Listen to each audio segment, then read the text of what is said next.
ilahiyyətdəndir. Yəni insanları paklığa, təmizliyə çağıran bir musiqidir. Çünkü seher tezden Allah getirir ruzi. Allah getirir ruzi. İsterse yatıp ol dem kısmetten uzak. Rasim müəllimin də səsi gələndə Asimidən çıxır Nəsimi olur biz üçün. Bu işdə Samirə də təşəkkürlər düşür ki, həm belə gözəl mahnı yaradıblar. Şükür Allaha deyirik ki, nə yaxşı ki, burada iştirak edir. Yaradıcı adamlar bu işlərə tənbəl olurlar. Müəyyən bir periyod var insanın həyatında. O cavanlıqda ki, özünü göstərmək istəyir. O etap bizdə keçib, o tənbəllik ondan sonra başlayır. 60 yaşında olan adam 20 yaşında kimi döyür axı.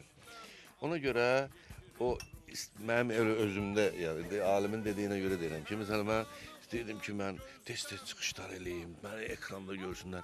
İndi mən çalışıram ki, gizlənim. İsmətdən uzaq oldu, qismətdən uzaq oldu. Rəhman bizi xəlq etdi, rəhmətdən uzaq oldu.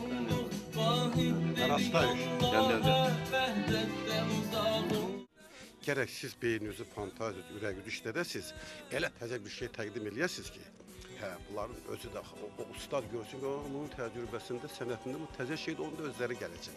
Necə ki, gəliblər inşallah. Nasıl xalqın bugün əlində Alim Qasımov, Rasim Palaya var? Yoxdur da. Əgər bundan biz bugün istifadə eləmirik, onda biz daha nə istəyirik? Allah hər ikisindən razı olsun, mənim başqa söz deyəməm. İnsan danacaq haqqı, aləm olacaq dəhşət. Haqq ilə ədalətlə ol dem gələcək höccət. Gecəni